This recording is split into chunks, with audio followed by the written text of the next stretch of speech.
இந்த 2 நாளா கோவை மக்கள் எனக்கு கொடுத்த அந்த வரவேற்புக்கு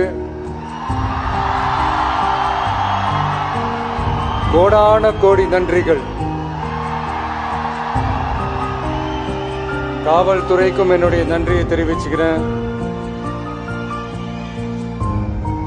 இந்த காலேஜில் எங்களுக்கு இந்த 2 நாள் இந்த ஃபங்க்ஷன் பண்ணுறதுக்கு பெர்மிஷன் கொடுத்தவங்களுக்கும் இந்த நிர்வாகத்துக்கும் என்னுடைய நன்றியை தெரிவிச்சுக்கிறேன். மீண்டும் சந்திக்கும் வரை நன்றி, வணக்கம். தேங்க்யூ.